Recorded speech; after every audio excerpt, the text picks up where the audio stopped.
My name is Harrison Graham. You are watching Bears Now by Chat Sports. We're going to dive into the latest trade rumors as the NFL trade deadline is just about a week and a half away. Chase Young, he's been a name mentioned a lot really since the offseason, and recent betting odds have come out that the Chicago Bears are the favorites to land Young in terms of his next team odds here. Plus 200 there. The Lions sitting there at plus 300. Then you got the Niners, Eagles, Ravens, and then all the way down to the Dolphins at plus 2,000. But plus 200, I mean, 2-1 odds, that's pretty significant. Now, keep one thing in mind. Chase Young is currently set to be a free agent next year. So these betting odds are not necessarily trade odds. Like, this could be in the offseason. This could be 2 years from now. Who knows? It's just next team odds. So, take that with a grain of salt. But I do think the connections are there. Obviously, the Justin Fields connection that's been talked about before with Chase Young, the need of a pass rusher, geographically, like there have been connections in the past with Chase Young, and obviously Washington has to decide to keep him or Montez Sweat most likely. So I could see a scenario where the Bears are able to get him. Whether it's a trade right now, I'm not so sure. More to discuss on this in just a moment, but help us out. We're trying to get to 78,000 subscribers here on Chicago Bears Now. Trade rumors are heating up with the deadline just upon us. If they make a trade, we're going to go live. So hit that sub button. Let's get to 78,000 subscribers ASAP. We're at 77,164, 836 away. Sub for Bears dubs, even though they're not getting many dubs recently. Help us out here on this channel. You look at Chase Young, he's kind of back. Like, after a couple of injury-riddled seasons this year, he's got 3 sacks. He's got 31 pressures, which is a ton in 5 games. 7 quarterback hits as well. Like, he looks back. He looks back. He had a couple nice pressures against the Bears a couple weeks ago in that game. He looks healthy. He looks motivated to get a contract. And by the way, I still can't believe Washington declined his 5th year to let him be a free agent next year. I mean, that is just insane to me. But they did, which is why these rumors are heating up even more. And obviously for Chicago, I mean, a young stud edge rusher is desperately needed. I like Yannick Ngakoue, but I think we've seen this year, like, when he's your top rusher by a mile, he's limited. Like, he needs other guys around him to be effective at a high level. Look at the rest of this group. Like, who stands out to you? Nobody.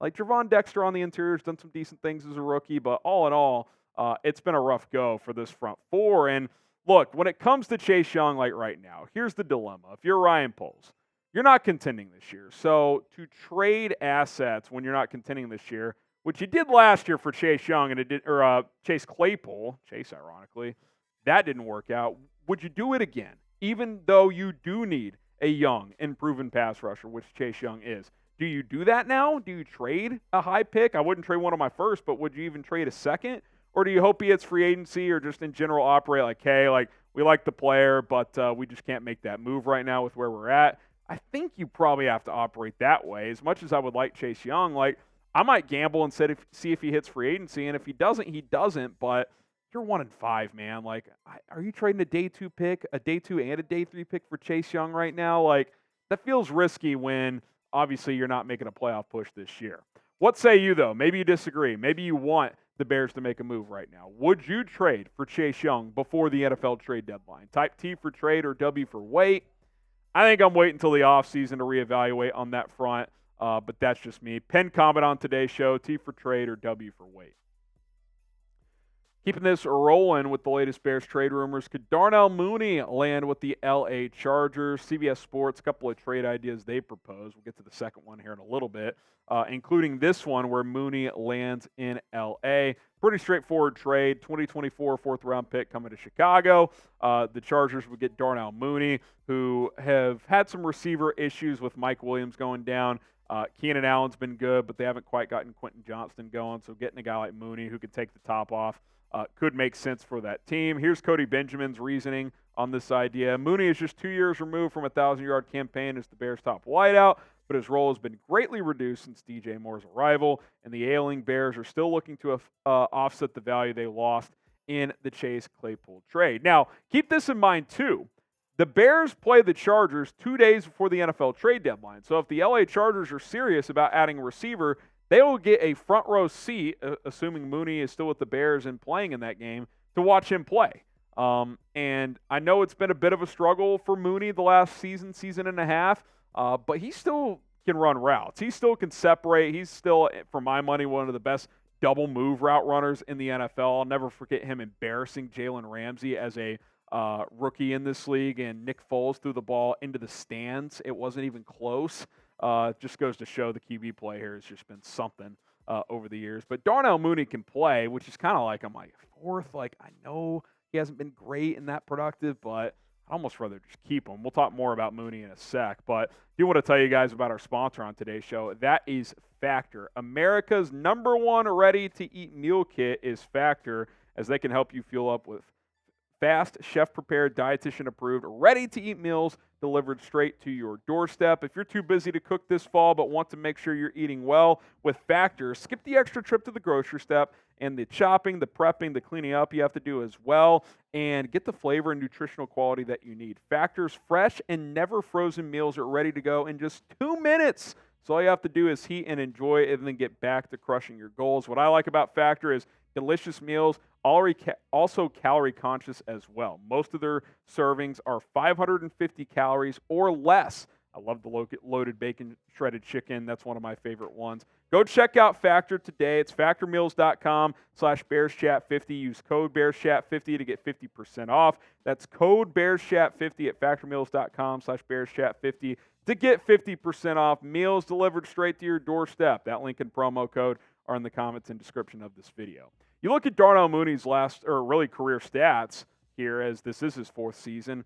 It's just been kind of up and down, right? And I do think a lot of that has been he's dealt with inconsistent QB play and with different offenses, different play callers who haven't been able to maximize him. I still think he can be a good number 2 wide receiver in this league, and I think that's why, if you ask me, I think I would probably keep Darnell Mooney. Like, I think I would keep him in Chicago. Is a 4th-round pick enough to dump him? Like, if a team offers me a 3rd, I might consider it. But for a 4th, like, you might be able to keep him at a relatively low price due to the low production recently and due to the fact that he did have a pretty major injury last year. So you might be able to keep him for like $10 million a year, which I'd rather do that than just get a 4th-round pick. So I think if it's me, I'm keeping Darnell Mooney. But what say you? CBS Sports trade idea. Would you do this trade? Type Y for yes, type N for no. Mooney for a 4th. I think I'd probably rather keep him if I'm being completely honest. All right, let's talk about the name that I think is going to get the most traction over the next 10 days or so. Jaylon Johnson to Buffalo. That is the idea from CBS Sports. And it's an interesting idea. Not only do you get a 2nd-round pick from Buffalo, you also get Kaiir Elam, who was a 1st-round pick a year ago. We'll talk about him here in just a second. But I think for the Bears, the name that's going to get discussed the most, and already has been discussed quite a bit, and Jaylon Johnson even acknowledged the possibility, is Jaylon Johnson getting traded before the trade deadline, because he's probably the Bears' strongest asset right now. He plays a premium position in corner, and contract negotiations, at least publicly, don't seem to have gained a lot of traction. Now, Jaylon Johnson says he wants to be here. I'm on the record saying I want to keep him here. He hasn't been a guy that takes the football away a ton, but he just does not give up that many completions. I mean, you look at his coverage stats this year, he's given up less than 90 yards in 4 games. He did miss a couple of games, and he has had some minor injury concerns in his career. QB rating when targeted, 68. He's got a pass breakup. He has not given up a touchdown. Like, he's been borderline lockdown. I would not trade this guy. And, people are like, well, you can get a 2nd. You can do this, you can do that. You get a 2nd-round pick, you're hoping to draft a player of Jaylon Johnson's caliber. You see how that works? Like, you already have him. He's 24 years old. If he was 30, I'd feel differently. He's 24. He was 21 when he entered this league. You sign him to a 3-year extension, he's only 27, 28 when that deal is up. Like, there is no reason to not keep this guy. Like, yes, even if you're saying we're selling, we're rebuilding, you can rebuild with Jaylon Johnson. In fact, you should rebuild with Jaylon Johnson. You need good players, and Kaiir Elam has struggled early on here. Now, he came into the NFL with some pedigree, went to the University of Florida, has decent size there, 6'1", 190. He's a little slim, but he's got long arms, First-round pick last year, did have 2 interceptions as a rookie, but the coverage stats and grades were below average per PFF. And he's only played in 2 games this year, and that's with Tre'Davious White suffering a season-ending injury, which that's another reason why they could want a guy like Jaylon Johnson. I just look at this thing, man, and I'm like, bring Jaylon back. Let Tyreek Stevenson and Kyler Gordon grow. Terrell Smith, I think, has good potential as a player as well. Like, you don't have to trade guys just because they're good assets. Like, I understood when you traded Khalil Mack last year. He was on the wrong side of 30. Jaylon Johnson's 24, man. Just keep the guy. Now, if a team offers you a first, I might feel differently. That might change my mind. But a second, unless you're super high on Kaiir Elam, if you're Ryan Poles, who has not shown it in the NFL, I'm not making this move. What say you? Who wins this trade? Type CHI for the Bears, BUF for the Bills. I think the Bills win it because they get a premium corner for a team that's trying to make a run at a Super Bowl, and the Bears get a completely unproven asset and a second-round pick, which would lead to an unproven asset because it's not like Ryan Poles has just lit it up in the draft so far. It's been very hit and miss. So I'm keeping Jaylon. Let me know what you guys think, though, on who would win that trade. And be sure to subscribe to the channel. If the Bears make a trade, we're going to go live. We'll probably be live for trade deadline day anyway, so buckle up for that. Appreciate everybody for tuning in to today's show. We'll talk to you guys soon.